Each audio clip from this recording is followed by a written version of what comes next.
جی، آیت نمبر 175 سے آغاز کریں گے، بالکل آخر میں جو لکھی ہے سورہ اعراف آیت نمبر 175 یہاں سے آغاز کریں گے۔ اعوذ باللہ من الشیطان الرجیم، بسم اللہ الرحمن الرحیم، واتل علیہم نبأ الذی آتیناہ آیاتنا فانسلخ منها فأتبعه الشيطان فكان من الغاوين ولو شئنا لرفعناه بها ولكنه ولكن ولو شئنا لرفعناه بها ولكنه أخلد إلى الأرض واتبع هواه فمثله كمثل الكلب إن تحمل عليه يلهث أو تتركه يلهث ذلك مثل القوم الذين كذبوا بآياتنا فاقصص القصص لعلهم يتفكرون ساء مثلا القوم الذين كذبوا بآياتنا وأنفسهم كانوا يظلمون من يهد الله فهو المهتد المهتدي ومن يضلل فأولئك هم الخاسرون ولقد ذرأنا لجهنم كثيرا من الجن والإنس لهم قلوب لا يفقهون بها ولهم أعين لا يبصرون بها ولهم آذان لا يسمعون بها أولئك كالأنعام بل هم أضل أولئك هم الغافلون ولله الأسماء الحسنى فادعوه بها وذروا الذين يلحدون في أسمائه سيجزون ما كانوا يعملون وممن خلقنا أمة يهدون بالحق وبه يعدلون صدق اللہ العظیم۔ الحمدللہ، آپ کے سامنے سورہ اعراف آیت نمبر 175 سے آیت نمبر 181 تک تلاوت کی سعادت حاصل ہوئی۔ سب سے پہلے ہم ان آیات کا ترجمہ آپ کے سامنے ذکر کریں گے اور پھر مفسرین نے جو تفسیر بیان کی ہوگی انشاءاللہ وہ آپ کے سامنے ذکر کریں گے۔ وَاتْلُ، واو کا معنی ہے اور، اتلو اتلو تو درمیان میں حمزہ آ گیا، اس کو گرا دیا جاتا ہے، اصول ہے حمزہ وصلی کلام کے درمیان میں آنے کی وجہ سے گر جاتا ہے۔ تو وَاتْلُ، اور تلاوت کیجیے، علیہم ان پر، نبأ، نبأ واقعے کو بھی بولتے ہیں، خبر کو بھی بولتے ہیں، الذی اس شخص کا واقعہ یا اس شخص کی خبر، یعنی آپ ان کے سامنے اس شخص کا حال پڑھیے، سنائیں، ٹھیک ہے۔ آتیناہ، آتینا ہم نے دی، آتینا ہم نے دی، ہو اسے، آیاتنا اپنی آیتیں، فانسلخ، فانسلخ تو وہ کھینچ کر نکلا، منہا اس سے، فأتبعہ تو وہ پیچھے لگا اس کے، فأتبعہ تو پیچھے لگا اس کے، الشیطان و شیطان، تو شیطان اس کے پیچھے لگا، فکانا تو ہو گیا وہ، من الغاوین گمراہوں میں سے، فکان من الغاوین، تو وہ گمراہوں میں سے ہو گیا. یعنی آپ سنا دیجیے اس آدمی کی خبر، واقعہ جس نے ہم نے اپنی آیتیں عطا کی اور پھر وہ انہیں چھوڑ کر نکلا، شیطان اس کے پیچھے لپکا اور وہ گمراہوں میں سے ہو گیا. وَلَوْ شِئْنَا، اور اگر ہم چاہتے، لَرَفَعْنَاهُ بِهَا، البتہ رفعنا ہم بلند کر دیتے، ہو اسے بہا اس کے ساتھ. اگر ہم چاہتے تو ان آیتوں کی برکت سے اس کا درجہ بلند کر دیتے. وَلَكِنَّهُ، اور لیکن وہ، اخلدا ہمیشہ رہنا چاہا، الی الارض زمین کی طرف. وَلَكِنَّهُ، اور لیکن وہ ہمیشہ رہنا چاہا، الی الارض زمین کی طرف. وَاتَّبَعَ، اور پیروی کی اس نے، ہواہ اپنی خواہش کی، اور پیروی کی اس نے اپنے خواہش کی. فَمَثَلُهُ، تو مثال اس کی، کَمَثَلِ الْكَلْبِ، کتے جیسی ہے. کَمَثَلِ الْكَلْبِ، تو اس کی مثال کتے کی مثال کی طرح ہے. ان تحمل علیہ، اگر تو بوجھ لا دے، علیہ اس پر، یلہس وہ ہام پہ، او تترک ہو، یا تو چھوڑ دے اسے، یلہس تب بھی وہ ہام پہ. یعنی اگر وہ اپنی خواہشات کے پیچھے چلتا رہا تو اس کی مثال کتے جیسی ہوئی کہ اگر تم اس پر بوجھ لاد دو تب بھی ہام پہ، اور اگر چھوڑ دو تب بھی ہام پہ. ذالکا، وہ، مثل القوم، مثال قوم کی، الذین جنہوں نے، کذبوا جھٹلایا، بآیاتنا ہماری آیتوں کو.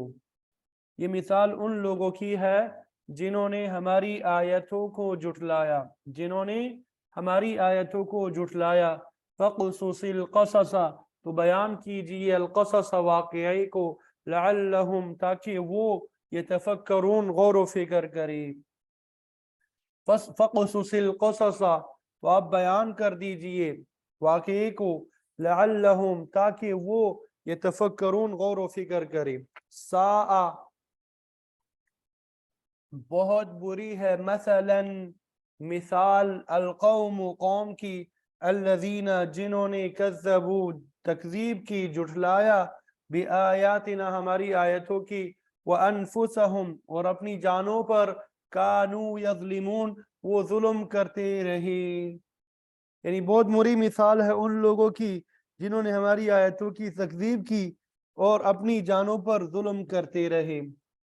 من یہد اللہ، من جسے، یہد اللہ اللہ تعالیٰ ہدایت دے دے، جسے اللہ تعالیٰ ہدایت دے دے، فہو المہتدی تو وہی ہدایت پانے والا ہے. ومن یضلل اور جسے وہ گمراہ کر دے، فاولئک وہی لوگ، ہم الخاسرون نقصان اٹھانے والے ہیں. تو وہی لوگ خسارہ اٹھانے والے ہوتے ہیں، نقصان اٹھانے والے ہوتے ہیں. وَلَقَدْ ذَرَأْنَا اور البتہ یقیناً، ذَرَأْنَا پیدا کیا ہم نے، لِجَہَنَّمَ جہنم کے لیے، کثیراً بہت سے، من الجن جنات میں سے، والانس اور انسانوں میں سے. اور یقیناً ہم نے جہنم کے لیے بہت سے جن اور انس کو پیدا کیا. لہم قلوب ان کے لیے بہت سے دل ہے، لا یفقہون وہ نہیں سمجھتے، بہا ان کے ذریعے. وَلَهُمْ أَعْيُنٌ اور ان کی آنکھیں ہیں، لا يبصرون بہا وہ نہیں دیکھتے، بہا ان کے ذریعے.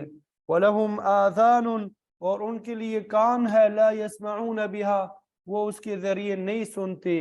اولئک یہی لوگ، کالانعام جانوروں کی طرح ہے، چوپایوں کی طرح ہے. بل ہم اضل بلکہ بھی اس سے بھی، ان سے بھی زیادہ بھٹکے ہوئے ہیں. اولئک یہی لوگ ہیں، هم الغافلون بے خبر. وللہ اور اللہ ہی کے لیے، الاسماء الحسنى الاسماء نام ہے، الحسنى اچھے، فادعوہ تو تم پکارو اسے، بہا ان ناموں کے ذریعے. وذروا اور تم چھوڑ دو، الذین ان لوگوں کو جو، یلحدون ٹیڑھاپن کرتے ہیں، الحاد کرتے ہیں، فی اسمائی اس کے ناموں میں. سیجزون عن قریب انہیں بدلہ دیا جائے گا، ما وہ جو، کانوا یعملون وہ عمل کرتے رہے. وَمِمَّنْ خَلَقْنَا اور ان میں سے جو ہم نے پیدا کیا امتن ایک جماعت یہدون رہنمائی کرتے ہیں وہ بالحق حق کے ساتھ وَبِهِ يَعْدِلُونَ اور اس کے ساتھ انصاف کرتے ہیں اور اس کے ساتھ کیا کرتے ہیں انصاف کرتے ہیں تو یہ ان آیات کا ترجمہ ہے جو آپ کے سامنے بیان کر دیا امید کرتا ہوں کہ ترجمہ سمجھ میں آ گیا ہوگا ترجمہ سمجھ میں آ گیا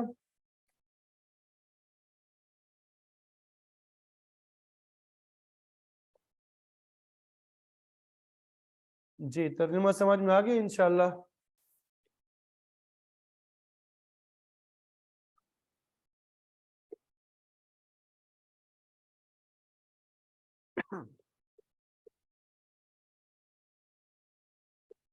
چلیے الحمدللہ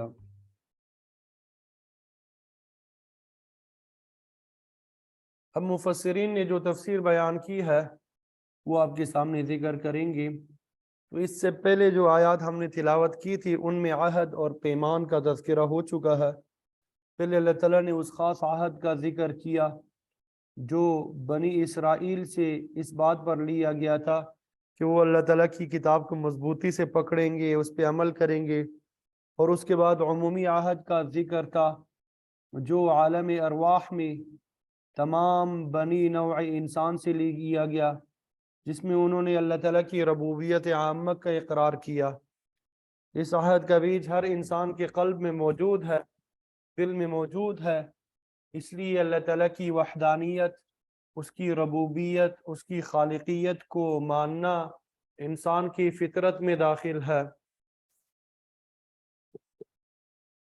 اب آج کی آیات میں اللہ تعالیٰ نے عہد اور پیمان کو توڑنے والے لوگوں کے حال اور برے انجام کا ذکر کیا اور اسے ایک مثال کے ذریعے سمجھایا ہے ارشاد ہوتا ہے وَاتْلُ عَلَيْهِمْ نَبَأَ الَّذِي آتَيْنَاهُ آيَاتِنَا اے پیغمبر آپ ان کو پڑھ کر سنائیں اس شخص کی خبر جسے ہم نے اپنی آیتیں دی تھی اس شخص کی خبر جسے ہم نے اپنی آیتیں دی تھی ٹھیک ہے آتَيْنَاهُ آيَاتِنَا جسے ہم نے اپنی آیتیں دی تھی وہ شخص کون تھا کس امت سے تعلق رکھتا تھا اس سلسلے میں 3 اشخاص کے نام تفاسیر میں ملتے ہیں پہلا شخص بلعم بن باعور جس کا تعلق بنی اسرائیل سے ہے اور 2 اشخاص ابو عامر سیفی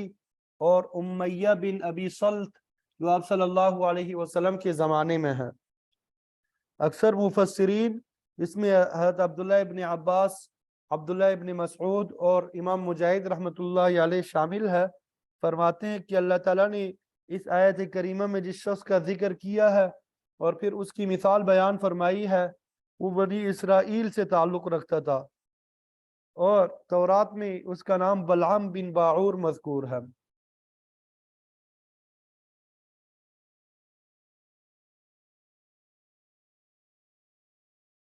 بہرحال یہ شخص اپنے زمانے میں نہایت نیک عبادت گزار اور صاحب کرامت آدمی تھا اس کی مشہور کرامت یہ تھی کہ وہ مستجاب الدعوات تھا اللہ تعالیٰ اس کی دعا قبول کرتا تھا لوگ اپنی حاجات میں اس سے دعائیں کراتے تھے حضرت موسیٰ علیہ السلام بنی اسرائیل کو لے کر اس علاقے میں پہنچے جہاں یہ شخص رہتا تھا تو وہاں کا بادشاہ خوفزدہ ہو گیا کہ کہیں بنی اسرائیل ان پر حملہ آور ہو کر انہیں مغلوب نہ کر لیں اس نے بلعم بن باعور کو بلا بھیجا یہاں آ کے موسیٰ علیہ السلام کے خلاف دعا کرے تاکہ وہ کامیاب نہ ہو سکے وہ شخص جانتا تھا کہ موسیٰ علیہ السلام اللہ کے رسول ہیں ان کے مقابلے میں بددعا کرنا یہ لعنتیوں کا کام ہے تو اس شخص نے ایسا کرنے سے انکار کر دیا اب بادشاہ نے دوسرا راستہ اختیار کیا بلعم بن باعور کو پیسے اور عورت کا لالچ دے دیا تو وہ بددعا کرنے پہ آمادہ ہو گیا دنیا میں اکثر یہی 2 چیزیں ایمان کو ضائع کرنے والی ہے اور آج بھی اسی کے ذریعے اسی حربے کو اختیار کر کے بہت سے لوگوں کے ایمان کو خراب کرنے کی کوشش کی جاتی ہے یہ مرزائی احمدی جو ہے نوکری اور چھوکری کا لالچ دے کے بہت سے مسلمانوں کو انہوں نے مرزائی بنا لیا۔ اللہ تعالیٰ ہم سب کی حفاظت فرمائے۔ تو بہرحال بلعام بن باعور بھی لالچ میں آ گیا، اس نے موسیٰ علیہ السلام اور بنی اسرائیل کے خلاف بددعا کے لیے پہاڑی پہ کھڑا ہو کر ہاتھ پھیلا دیے، لیکن اللہ تعالیٰ نے اس کا سارا کمال جو ہے سلب کر لیا، اس کے منہ سے الٹے الفاظ نکلنے لگے۔ وہ شخص موسیٰ علیہ السلام کے لیے بددعا کرنا چاہتا تھا تو اس کے منہ سے دعائیہ کلمات ادا ہوئے، پھر اللہ تعالیٰ نے اسے یہ سزا دی کہ اس کی زبان کتے کی طرح لٹک گئی۔ تو اللہ تعالیٰ نے یہ مثال بیان فرمائی کہ نہ صرف بنی اسرائیل کو وعید سنائی ہے بلکہ اس آخری امت کے لوگوں کو بھی بات سمجھائی کہ عہد اور پیمان توڑنے والوں کا کیا انجام ہوتا ہے۔ دوسرا شخص جو ان آیات کا مصداق سمجھا جاتا ہے وہ مدینہ کا رہنے والا ابو عامر سیفی تھا، بڑا عبادت گزار اور راہب تھا، ٹاڑ پہنتا تھا، ایسا معلوم ہوتا تھا کہ حق کا متلاشی ہے۔ یہی وہ شخص ہے جس کے کہنے پر منافقین نے مسجد ضرار تعمیر کی تھی۔ اس کا مقصد یہ تھا کہ جب وہ مدینہ طیبہ میں آئے تو کسی کے گھر میں ٹھہرنے کی بجائے مسجد میں ٹھہرے۔ اللہ تعالیٰ نے اس مسجد کو گرانے کا حکم دیا۔ مفسرین فرماتے ہیں کہ جنگ احد میں یہ کفار کے ساتھ تھا، اس نے میدان جنگ میں بہت سے گڑھے بھی کھدوائے تاکہ مسلمان ان میں گر کر نقصان اٹھائے۔ تو چنانچہ آپ صلی اللہ علیہ وسلم بھی ایک گڑھے میں گر گئے اور آپ کو بڑی چوٹیں اور تکلیف آئی تھی۔ یہ شخص پیغمبر اسلام اور مسلمانوں سے بہت سخت بغض رکھتا تھا۔ البتہ اس کا بیٹا عبد الرحمن بڑا مخلص اور کامل الایمان صحابی تھا۔ بعض مفسرین فرماتے ہیں کہ ان آیات کا مصداق قفیلہ ثقیف کا امیہ ابن ابی صلت تھا، بہت بڑا شاعر تھا، روم اور شام وغیرہ کے علاقوں میں گھومتا رہا، تورات اور انجیل پڑھ چکا تھا، سچے مذہب کا متلاشی تھا، لیکن جب آپ صلی اللہ علیہ وسلم کی بعثت ہوئی تو حسد کی آگ میں جل گیا۔ یہ خود نبوت کا خواہش مند تھا، اس لیے آپ صلی اللہ علیہ وسلم کا سخت مخالف ہو گیا۔ جنگ بدر کے واقعے تک اس شخص کی اسلام دشمنی بہت بڑھ گئی۔ جنگ بدر میں جب بڑے بڑے کفار کے سردار مارے گئے تو کہنے لگا اگر محمد سچے نبی ہوتے تو اپنی قوم کے خلاف کیوں صف آرا ہوتے، ان کو کیوں قتل کرتے۔ اس نے بدر کے کافروں کا مرثیہ بھی لکھا تھا۔ یہ تو مختلف آراء ہیں، لیکن مفسر قرآن حضرت عبداللہ ابن عباس اور ابن مسعود رضی اللہ عنہما اس مثال کا مصداق بلعام بن باعور کو مانتے ہیں۔ اس نے اللہ کے عہد اور پیمان کو تھوڑا، لالچ میں آ کے اہل ایمان کے واسطے بددعا کرنے کی کوشش کی، لیکن اپنے مقصد میں کامیاب نہ ہو سکا۔ پھر اس دنیا میں بھی ذلت کی زندگی بسر کی اور آخرت میں بھی دائمی عذاب کا مستحق ہو گیا۔ تو فرمایا ان کو اس شخص کا حال پڑھ کر سنائے جسے ہم نے بڑی بزرگی عطا کی تھی، مستجاب الدعوات بنایا تھا، فانسلخ منہا، لیکن وہ ان آیات سے باہر نکل گیا، یعنی ہمارے انعامات سے مستقلا مستفید نہ ہو سکا۔ انسلاخ کا معنی ہوتا ہے کسی چیز سے نکل جانا، کسی کی کھال کھینچ لی جائے تو وہ انسلاخ کہلاتا ہے۔ سانپ جب اپنی کھینچلی اتارتا ہے تو اس کو بھی انسلاخ کہتے ہیں۔ مقصد یہ ہے کہ جس شخص کو ہم نے کرامات عطا کی تھی وہ ان سے باہر نکل گیا، اس انعام کو اپنے اوپر قائم نہ رکھ سکا، اس کا نتیجہ یہ ہوا فاتبعہ الشیطان، شیطان نے اس کا پیچھا کیا، فکان من الغاوین، تو وہ گمراہوں میں سے ہو گیا۔ شیطان بھی، اس نے بھی بڑی عبادت اور ریاضت کی تھی، لیکن حکم عدولی کی وجہ سے اللہ تعالیٰ نے اسے اپنی درگاہ میں دربار سے نکال دیا۔ یہ شخص بھی بڑا عابد زاہد تھا، صاحب کرامت اور مستجاب الدعوات تھا، لیکن لالچ میں آ کے سب کچھ گنوا بیٹھا۔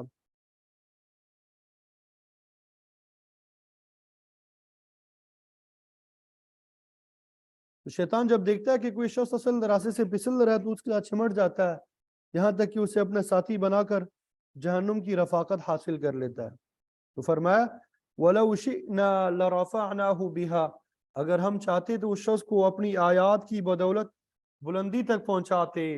بعض فرماتے ہیں کہ وہ شخص اس میں عزم جانتا تھا جس کی وجہ سے مستجاب الدعوات تھا، لیکن خدا کا قانون یہ ہے کہ ترقی اور بلندی اس شخص کو حاصل ہوتی ہے جو حق اور صداقت پر قائم رہتا ہے، اس پر عمل کرتا ہے۔ وَلَكِنَّهُ أَخْلَدَ إِلَى الْأَرْضِ، لیکن وہ شخص زمین کی طرف جھک گیا۔ زمین سے مراد مادی مفاد، یعنی وہ حقیر دنیا، پیسے اور عورت کی طرف جھک گیا۔ اللہ تعالیٰ کی عظیم انعامات کے بدلے ان حقیر چیزوں کو پسند کیا، تو اللہ تعالیٰ نے اس کی ساری نیکی واپس لے لی۔ اب نہ اس کے پاس کوئی کرامت باقی رہی، نہ وہ مستجاب الدعوات باقی رہا۔ اللہ تعالیٰ نے اس کی تمام اچھائیاں سلب کر لی، وہ ذلیل و خوار ہو کے رہ گیا۔ وہ آیات الہی پر عمل کرنے کی بجائے واتبع ہوا، خواہشات نفسانی کے پیچھے لگ گیا۔ مطلب اس نے ایسا راستہ اختیار کیا جو انسان کو بلندی کے بجائے پستی کی طرف لے جاتا ہے۔ تو اللہ تعالیٰ نے اس شخص کی بہت بڑی مثال بیان فرمائی ہے۔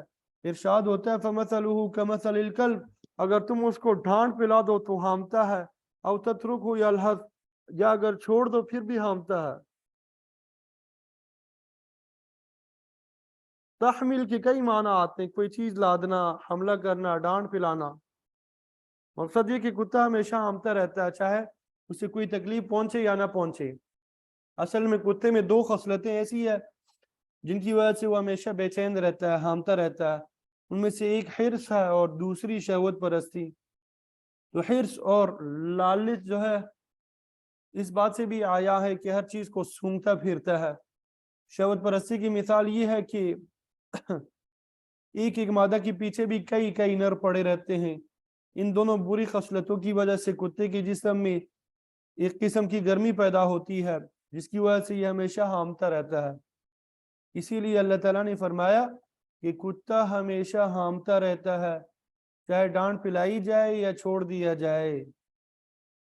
شاہ ولی اللہ محدث دہلوی رحمۃ اللہ علیہ فرماتے ہیں کہ کتے کو شیطان کے ساتھ بڑی مناسبت ہے، یہی وجہ ہے کہ اس کے متعلق بڑے سخت احکام دیے گئے ہیں۔ اگر کتا کسی برتن میں منہ ڈال دے تو برتن کو 7 دفعہ دھونا ضروری ہوتا ہے، اور ایک مرتبہ برتن کو مٹی سے مانجنا چاہیے،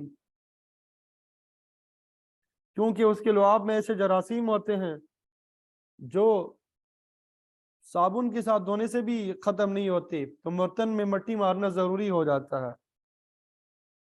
کتے کو قتل کرنے کا حکم بھی ہے تاکہ لوگ اس سے زیادہ محبت نہ کریں۔ اس کو شوقیہ طور پہ پالنے کی اجازت نہیں ہے، البتہ گھر، کھیت یا باغ کی حفاظت کے لیے یا شکار کے لیے کتے کو پالا جا سکتا ہے۔ تو فرمایا جو شخص بلا ضرورت کتا پالے گا اس کی نیکیاں ہر دن میں 1 قیرات یا 2 قیرات کے برابر کم ہوتی رہیں گی۔ قدیم زمانے میں عرب کے لوگ بھی کتوں سے محبت کرتے تھے، اسی لیے اس کو سخت ناپاک جانور قرار دیا گیا۔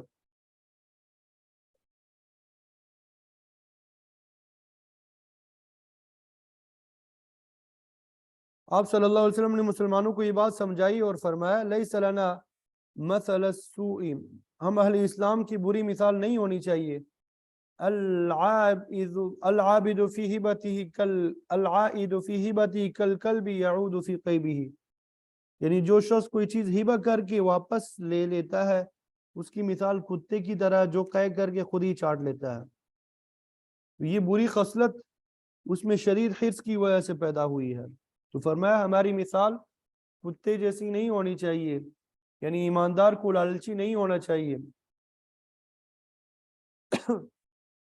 اللہ تعالیٰ نے قرآن مجید میں یہودیوں کی مثال گدھے کے ساتھ دی ہے۔ مثل الذین حملوا التوراۃ ثم لم يحملوها كمثل الحمار يحمل اسفارا، کہ جن لوگوں کو تورات دی گئی اور انہوں نے اس پر عمل نہ کیا، ان کی مثال گدھے کی طرح ہے جس پر کتابوں کا گٹھا لدا ہوا ہو۔ پیٹھ پر کتابیں لادنے سے گدھا عالم فاضل نہیں بن سکتا، اسی لیے یہودی بھی تورات کی علوم اور فیوز سے اسی طرح محروم ہے جس طرح ایک گدھا محروم ہے۔ لیکن اس سے بھی بدترین مثال کتے کی ہے، جو اللہ تعالیٰ نے بیان فرمائی کہ جو شخص دنیا کی حرص یا عورت کی خاطر حق سے منہ موڑ لیتا ہے وہ اس کتے کی طرح ہے جو ہر وقت حرص اور شہوت پرستی کی وجہ سے ہامتا رہتا ہے۔ تو اس آیت کریمہ میں علماء سوء کے لیے سخت زجر ہے۔ علماء حق تو کسی لالچ میں نہیں آتے لیکن علماء سو سخت ملعون ہے، جو غلط بیانی کرتے ہیں، غلط فتوے دیتے ہیں، بڑے آدمیوں کی خوشامد کرتے ہیں۔ ایسے لوگ خود بھی حق پر عمل نہیں کرتے، دوسروں کو بھی حق بات سے روکتے ہیں۔ یہ ایسے ہی علماء کے فتنے ہیں کہ کئی قبر پرستی ہو رہی ہے، کئی رسم و رواج کی آبیاری ہو رہی ہے۔ علماء سو نہیں چاہتے کہ عوام الناس قرآن اور سنت کے پروگرام کو سمجھے، یہی وجہ کہ انہیں بدعات میں پنسائے رکھتے ہیں، کبھی کس نام سے کبھی کس نام سے۔ ذالک مثل القوم الذین کذبوا بآیاتنا، یہ ان لوگوں کی مثال ہے جنہوں نے ہماری آیتوں کو جھٹلا دیا۔ اب یہ جھٹلانا تکذیب یہ قول سے بھی ہوتی ہے اور عمل سے بھی۔ آج کل کے مسلمان اکثر امور میں قرآن پاک کی عملی تکذیب کر رہے ہیں۔ قرآن مجید کے خلاف عمل کرنا یہ اس کی تکذیب کے مترادف ہے۔ اللہ تعالیٰ نے فرمایا فَقُصُصِ الْقَصَصَ، اب یہ حالات اور واقعات ان لوگوں کے سامنے بیان کر دی، لَعَلَّهُمْ يَتَفَكَّرُونَ، تاکہ یہ غور و فکر کریں، سوچیں کہ اللہ تعالیٰ کے عہد اور پیمان کو توڑ کر کس قدر ذلت اور رسوائی کا سامنا کرنا پڑتا ہے۔ سَاءَ مَثَلًا الْقَوْمُ الَّذِينَ كَذَّبُوا بِآيَاتِنَا، ان لوگوں کی بری مثال ہے جنہوں نے ہماری آیتوں کو جھٹلایا ہے۔ ایسے لوگوں کو کتے کے ساتھ تشبیہ دی گئی ہے جو سب سے بری مثال ہے۔ ایسے لوگوں کے متعلق فرمایا وَأَنفُسَهُمْ كَانُوا يَظْلِمُونَ، وہ اپنے جانوں پر ہی ظلم کرتے تھے، یعنی اپنا ہی برا کرتے تھے۔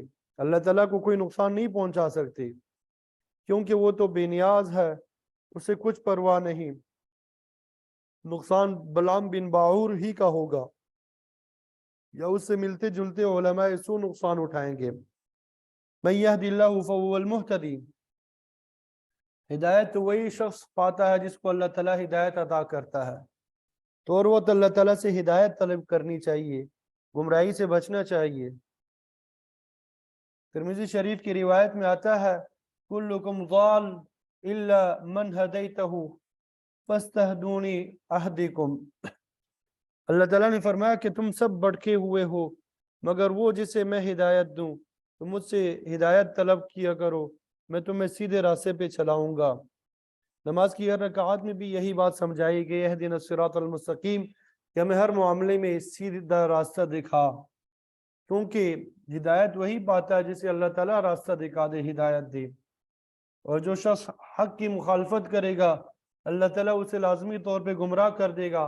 پھر یہ بھی ہے کہ اللہ تعالیٰ کسی شخص کو بلا وجہ گمراہ نہیں کرتا، ان کی گمراہی ان کی استعداد پر موقوف ہوتی ہے۔ جو لوگ حق کی مخالفت کریں گے وہ گمراہی میں پڑیں گے، اور جو ہدایت کی طرف آنا چاہیں گے انہوں نے ہدایت نصیب ہو جائے گی۔ تو یہاں پر بھی یہی بات فرمائی ہے کہ جس کو اللہ تعالیٰ راستہ دکھا دے وہی راستہ پانے والا ہے، وَمَن يُضْلِلْ، وہ جس کو اللہ گمراہ کر دے فَأُولَٰئِكَ هُمُ الْخَاسِرُونَ، تو یہی لوگ نقصان اٹھانے والے ہیں، یہ لوگ ناکام ہوں گے اور ابدی نقصان میں رہیں گے۔ تو جو شخص دنیا سے گمراہی کا سامان لے کر جائے گا وہ ہمیشہ کے لیے ناکام ہو جائے گا۔ وَلَقَدْ ذَرَأْنَا لِجَهَنَّمَ،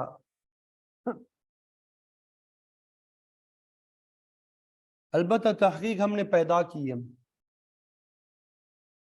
ذرا کا لفظی معنی بکھیرنا مراد پیدا کرنا ہوتا ہے۔ دوسری جگہ فرمایا هُوَ الَّذِي ذَرَأَكُمْ فِي الْأَرْضِ وَإِلَيْهِ تُحْشَرُونَ، وہی ذات ہے جس نے تمہیں زمین میں بکھیرا اور پھر تمہیں اسی کی طرف لوٹ کر جانا ہے۔ تو ذرا کا معنی پیدا کرنا، بکھیرنا اور پھیلانا ہے۔ اللہ تعالیٰ نے انسان کو پیدا کیا، پھر اس کی نسل کو زمین میں بکھیر دیا اور ان سے آگے نسل انسانی کو پھیلایا۔ تو البتہ تحقیق ہم نے پیدا کیے ہیں جہنم، جہنم کے لیے کثیرا من الجن والانس، بہت سے لوگ جنوں میں سے بھی اور انسانوں میں سے بھی۔ اس آیت کے ٹکڑے سے یہ اشکال پیدا ہوتا ہے کہ کیا اللہ تعالیٰ نے صرف جہنم کے لیے جنات اور انسانوں کو کثیر تعداد میں پیدا کیا؟ ایسا نہیں ہے، بلکہ اللہ تعالیٰ نے مقصد یہ تخلیق انسان کا اور تخلیق جن کا مقصد اس طرح بیان فرمایا وما خلقت الجن والانس الا ليعبدون کہ میں نے جنات اور انسانوں کو نہیں پیدا کیا لیکن اپنی عبادت کے لیے. گویا جنات اور انسانوں کی پیدائش کا مقصد اللہ تعالیٰ کی معرفت اور عبادت الہی ہے، لیکن اس آیت سے معلوم ہوتا ہے کہ جنوں اور انسانوں کی تخلیق کا مقصد ان کو جہنم میں ڈالنا ہے. مفسرین نے اس اشکال کو اس طرح دور کیا کہ مقصد تخلیق تو اللہ تعالیٰ کی پہچان اور اس کی عبادت ہی ہے، لیکن جب لوگ اپنے مرکز سے ہٹ جاتے ہیں، مقصد تخلیق کو پورا نہیں کرتے، تو پھر اس کا نتیجہ جہنم کی صورت میں برآمد ہوتا ہے. اس بات کو اس طرح بھی سمجھا جا سکتا ہے کہ جہنم کا لام ابتدا کے لیے نہیں ہے بلکہ غایت کے لیے آیا ہے، یعنی مقصد جہنم نہیں ہے بلکہ اس کی انتہا جہنم ہے. اس کی مثال سورہ قصص میں بھی موجود ہے. موسیٰ علیہ السلام کی والدہ نے آپ کو پانی میں بہا دیا، فَالْتَقَطَهُ آلُ فِرْعَوْن، تو اٹھا لیا اس بچے کو آل فرعون نے، لِيَكُونَ لَهُمْ عَدُوًّا وَحَزَنًا، تاکہ ہو جائے وہ ان کے لیے دشمن اور باعث غم. اب لیکون کلام بھی اسی قسم کا ہے. بچے کو اٹھانے کا بنیادی مقصد یہ نہیں تھا کہ ان کے لیے باعث مصیبت بن جائے، بلکہ ان کا مقصد تو یہ تھا عسیٰ ان ینفعنا او نتخذہ ولدا، شاید یہ بچہ میں فائدہ دے یا ہم اس سے بیٹا بنا لے. لیکن اس کی انتہا یہ ہوئی کہ وہ فرعونیوں کا دشمن اور ان کے لیے باعث غم ثابت ہوا، کیونکہ فرعون اور اس کی قوم کا زوال اس بچے کی وجہ سے آیا جسے انہوں نے دریا سے اٹھا لیا. تو بہرحال اس آیت کا مطلب یہی ہے کہ ہم نے بہت سے جنوں اور انسانوں کو پیدا کیا جن کی انتہا جہنم میں پہنچنا ہوگا.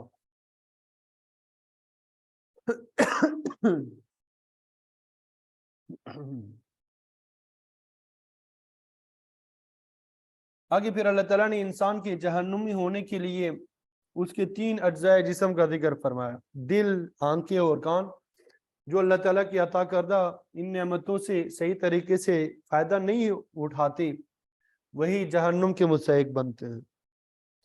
اللہ تعالیٰ کا قانون ہے کہ وہ بلا وجہ کسی کو سزا میں مبتلا نہیں کرتا، اسے پورا پورا اختیار دیا جاتا ہے.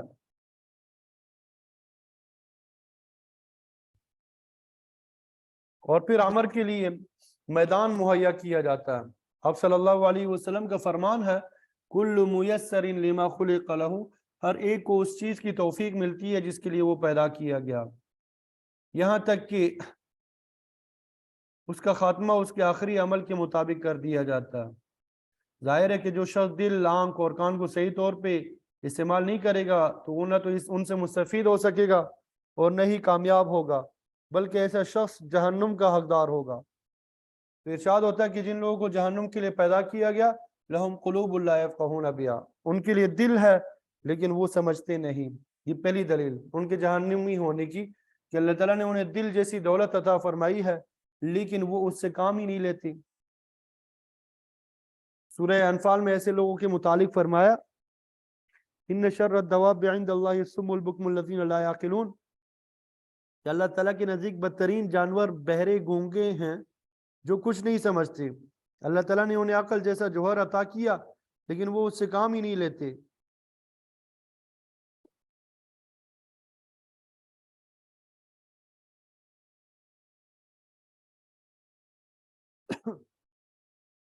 لہم قلوب لا یفقہون بہا، ان کو اللہ تعالیٰ نے دل تو دیے ہیں، لا یفقہون بہا، لیکن وہ اس کو صحیح طریقے سے استعمال نہیں کرتے.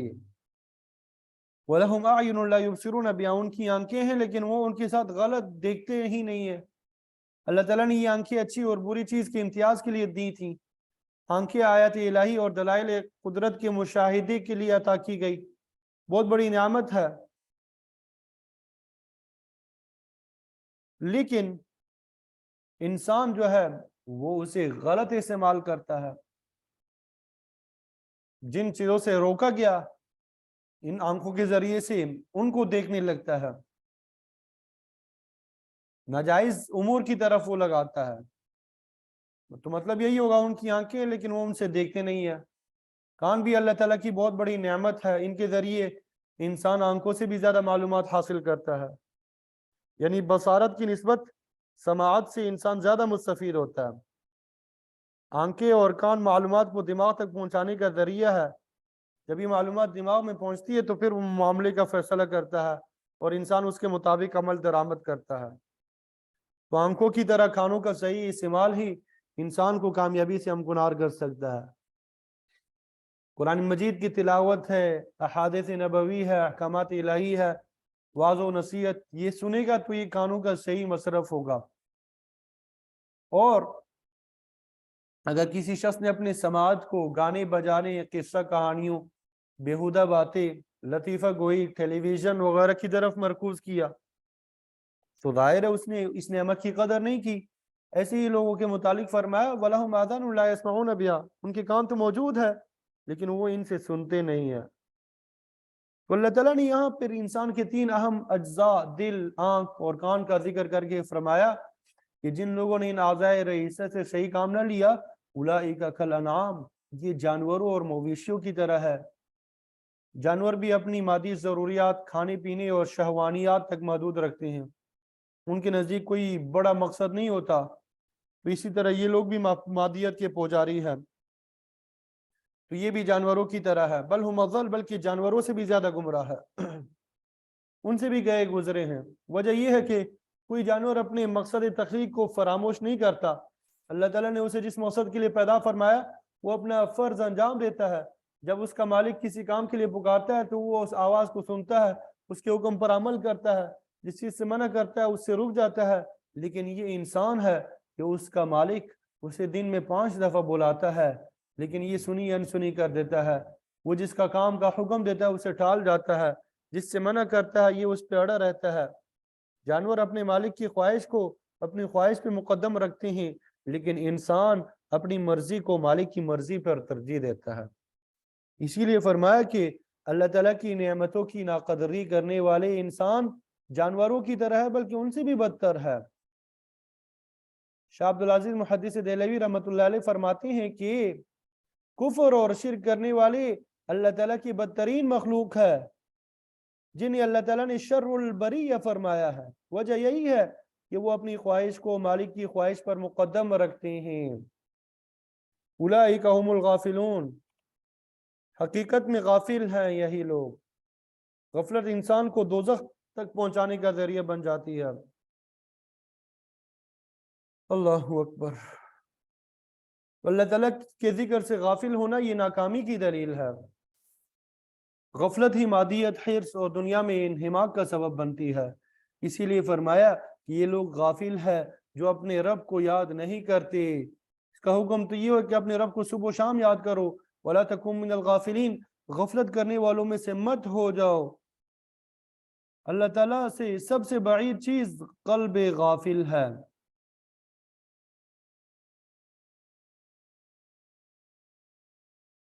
سب سے بعید چیز قلب غافل ہے، تو اللہ تعالیٰ کی یاد سے غافل نہیں ہونا چاہیے۔ یہ لوگ کامل درجے کے غافل ہے تو ان کا ٹھکانہ جہنم ہے۔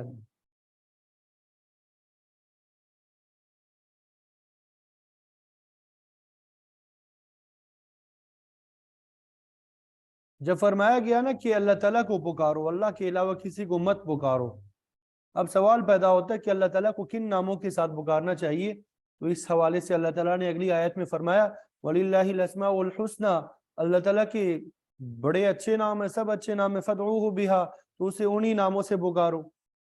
اللہ تعالیٰ پر ایمان اس کے تمام اسماء پاک اور صفات کے ساتھ لانا ضروری ہے، جیسا کہ ایمان مفصل کے بیان میں اقرار کرتے ہیں آمنت باللہ کما ہوا باسمائہ وصفاتہ، کہ میں ایمان لایا اللہ پر جیسا کہ وہ اپنے اسماء پاک اور صفات کمال کے ساتھ متصف ہے۔ اللہ تعالیٰ کے اسماء پاک کے متعلق حدیث میں آتا ہے ان للہ تعالی 99 اسما من حفظها دخل الجنہ، کہ بے شک اللہ تعالیٰ کی 99 نام ہے، جو شخص ان کو یاد کرے گا وہ جنت میں داخل ہوگا۔ یاد کرنے سے مراد صرف زبانی رٹ لینا نہیں ہے بلکہ ان کے مفہوم پر ایمان لانا، ان کے مطالب پر عمل کرنا ضروری ہے، تو جو شخص ایسا کرے گا وہ یقیناً جنت کا مستحق ہوگا۔ ان میں سے اکثر نام قرآن مجید میں موجود ہے، سب کے سب اسماء حسنہ ہے، تو انہی ناموں کے ساتھ اللہ تعالیٰ کو پکارنا چاہیے۔ اللہ تعالیٰ کے ناموں میں سے بعض اللہ تعالیٰ کے ذاتی اور بعض صفاتی نام ہیں۔ جن اسماء کا اطلاق اللہ تعالیٰ کی ذات پہ کیا جاتا ہے وہ ذاتی ہے، اور جو اس کی صفات کو ظاہر کرتے ہیں وہ صفاتی نام کہلاتے ہیں۔ یہ پکی بات ہے کہ لفظ اللہ اللہ تعالیٰ کا ذاتی نام ہے۔ کسی شخص کا نام لینے سے اس کی ذات سمجھ میں آتی ہے اور اس کی ہستی متعین ہوتی ہے۔ جب ہم لفظ اللہ بولتے ہیں تو اس سے وہ ہستی مراد ہوتی ہے جو واجب الوجود ہے، یعنی جس کی ہستی خود بخود ہے اور وہ کسی دوسری ہستی کی عطا کردہ نہیں ہے۔ یہ ہستی جو ہے تمام صفات کمال کے ساتھ متصف ہے، اس میں نقص یا عیب کی کوئی صفت نہیں پائی جاتی، وہ ہر کمزوری سے مبرہ ہے۔ دنیا میں اللہ کے علاوہ کوئی دوسری ہستی نہیں ہے جس کا وجود خود بخود ہو۔ فارسی زبان میں خدا کا معنی بھی یہی ہے کہ ایسی ذات جس کا وجود اپنا ہو، کسی کا عطا کیا ہوا نہ ہو۔ اللہ کے علاوہ باقی تمام مخلوق کا وجود اللہ کا عطا کردہ ہے۔ تو بہرحال اللہ تعالیٰ کا ذاتی نام ہے جو اس کی ذات اور ہستی کو واضح کرتا ہے، اور جو صفاتی نام ہے وہ اللہ تعالیٰ کی پاکیزگی یا ان صفات کو ظاہر کرتے ہیں جو اللہ تعالیٰ میں پائی جاتی ہے۔ مثلا اللہ تعالیٰ کا صفاتی نام رحیم ہے جو اللہ تعالیٰ کی صفت رحمت کو ظاہر کرتا ہے، اور رؤوف ہے جو نرمی پر دلالت کرتا ہے، قدوس ہے جو اس کی تقدیس کو واضح کرتا ہے۔ قرآن مجید میں ہے وَاذْكُرِ اسْمَ رَبَّكَ وَاذْكُرِ اسْمَ رَبِّكَ، اپنے رب کا نام یاد کرتے ہو، اس کی صفت کا ذکر کرتے ہو۔ جب تک اس کا ذکر کرتے رہو گے تمہارا تعلق اللہ تعالیٰ کے ساتھ قائم رہے گا۔ گویا انسان اللہ تعالیٰ کے اسماء پاک اور صفات مقدسہ کے ذریعے اپنا رشتہ اللہ تعالیٰ سے جوڑتا ہے۔ اللہ تعالیٰ کے بعض نام خاص ہے اللہ تعالیٰ کے ساتھ ہی، جن کے ساتھ اللہ تعالیٰ کے علاوہ کسی اور کو نہیں پکارا جا سکتا۔ ایسے ناموں میں رحمان بھی ہے جو لفظ اللہ کے بعد اللہ تعالیٰ کے ساتھ خاص ہے۔ قُلِ ادْعُوا اللَّهَ أَوِ ادْعُوا الرَّحْمَنَ، کہ اللہ تعالیٰ کو لفظ اللہ کے ساتھ پکارو یا لفظ رحمان کے ساتھ پکارو، اس کے سارے نام ہی اچھے ہیں۔ اس آیت کا شان نزول یہ ہے کہ مشرکین اعتراض کرتے تھے کہ اللہ تعالیٰ کا نبی ایک طرف تو توحید کی دعوت دیتا ہے، دوسری طرف اس کے بہت سے نام بھی ہے، تو اللہ تعالیٰ نے اس کے جواب میں فرمایا آپ ان سے کہہ دیں کہ اسم اللہ کے ساتھ پکارو یا رحمان کے ساتھ، اس کے سارے نام اچھے ہیں اور اسے ہر نام سے پکارنا درست ہے۔ مطلب یہ کہ اللہ اور رحمان یہ دونوں نام قریب قریب ہے، تو اس نام کا اطلاق غیر اللہ پہ نہیں کیا جا سکتا۔ تو لفظ رحمان جو ہے اللہ تعالیٰ کے ساتھ خاص ہے۔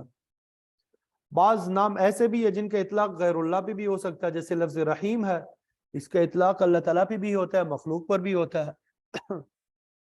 جب مخلوق کے ساتھ رحیم، کریم، رؤوف وغیرہ صفات کا اطلاق کیا جاتا ہے تو اس سے لغوی معنی مراد ہوتا ہے، یعنی فلاں شخص رحم دل، مہربان یا شفیق ہے، یہ مشترک نام ہے۔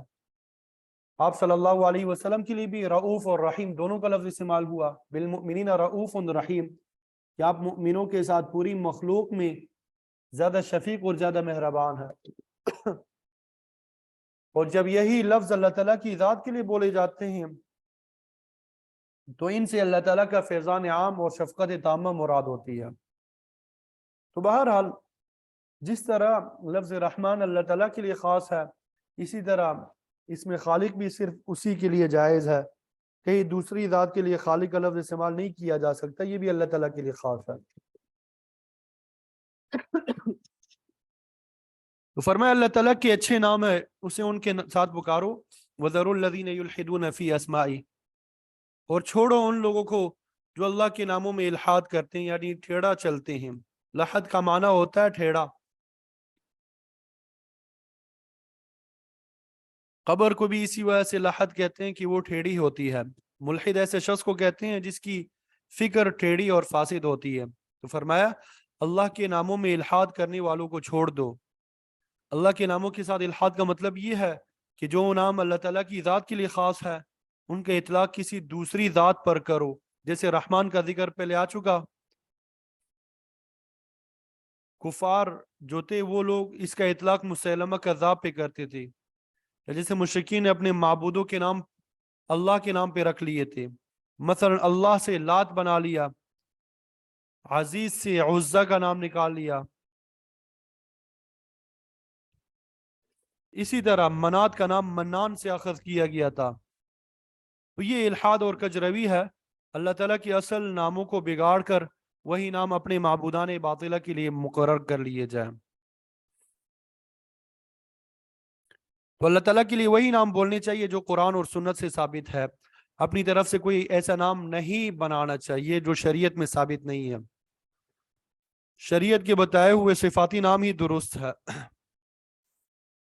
اور الحاد میں ایک یہ بھی داخل ہے کہ اللہ تعالیٰ کی صفاتی نام کو مطلقاً کسی مخلوق پہ بولا جائے، جیسا آج کل عام بول چال میں آتا ہے مجید صاحب کہاں ہے، خالق صاحب نے یہ کہا، رؤوف صاحب نے چلے گئے ہیں، یا سمد صاحب بہت مصروف ہے۔ یہ اللہ کی صفاتی نام کسی بندے پر بولنا مکروہ تحریمی ہے۔ ہمیشہ ان کو عبد کے ساتھ استعمال کرنا چاہیے، عبد المجید، عبد الخالق، عبد الصمد وغیرہ کہنا چاہیے۔ شاہ عبد القادر محدث دہلوی رحمۃ اللہ علیہ نے لکھا ہے کہ اللہ تعالیٰ کی اسماء پاک کو کسی غلط مقصد کے لیے استعمال کرنا بھی الحاد ہی کی ایک قسم ہے۔ ان کے ذریعے سے تعویذ کرنا، جادو کے لیے استعمال کرنا، تو یہ سب جو ہے کفر، شرک اور نفاق کی طرح ہے، اس سے بچنا چاہیے۔ اسی طرح اللہ تعالیٰ کے ناموں کے جو مطلب ہے، آپ صلی اللہ علیہ وسلم اور سلف نے جو بتایا اس کے علاوہ کوئی مطلب لے لینا، یہ بھی الحاد ہی کی ایک قسم ہے، تو اس سے بھی بچنا چاہیے۔ سَيُجْزَوْنَ مَا كَانُوا يَعْمَلُونَ، ان قریب انہیں ان کے اعمال کا بدلہ دیا جائے گا۔ یہ لوگ اللہ تعالیٰ کے پاک ناموں میں کجروی اختیار کر کے بچ نہیں سکتے۔ تو اس آیت کریمہ میں اللہ تعالیٰ نے اسے اس کے پاک ناموں کے ساتھ پکارنے کا حکم دیا۔ آگے پھر ارشاد ہوتا ہے وَمِمَّنْ خَلَقْنَا أُمَّةٌ يَهْدُونَ بِالْحَقِّ وَبِهِ يَعْدِلُونَ، جن لوگوں کو ہم نے پیدا کیا ان میں ایسے لوگ بھی ہیں جو حق کے ساتھ رہنمائی کرتے ہیں، وَبِهِ يَعْدِلُونَ، اور اسی کے ساتھ انصاف کرتے ہیں۔ اس قسم کے الفاظ موسیٰ علیہ السلام کی قوم کے بارے میں بھی آ چکے ہیں۔ وَمِنْ قَوْمِ مُوسَىٰ أُمَّةٌ يَهْدُونَ بِالْحَقِّ وَبِهِ يَعْدِلُونَ۔ مقصد یہ کہ ہر امت کے لوگ سارے کے سارے گمراہ نہیں ہوتے، یہودیوں میں بھی بعض حق پر ہوتے ہیں جو حق کے ساتھ رہنمائی کرتے ہیں، اسی کے مطابق فیصلہ کرتے ہیں۔ اس سے لوگ آپ صلی اللہ علیہ وسلم پر فوراً ایمان لے آئے۔ تو اس زمانے میں بھی اکا دکا یہودی نکل آتے جو حق کو پہچان کر اسے قبول کر لیتے ہیں۔ تاہم اس آیت کریمہ سے آپ صلی اللہ علیہ وسلم کی امت مراد ہے کہ یہ ایسی امت ہے جو حق کے ساتھ رہنمائی کرتی ہے اور حق کے ساتھ ہی فیصلہ کرتی ہے۔ اللہ تعالیٰ سے دعا ہے کہ ہمیں قرآن کی صحیح سمجھ نصیب فرمائے۔ وآخر دعوانا ان الحمد للہ رب العالمین۔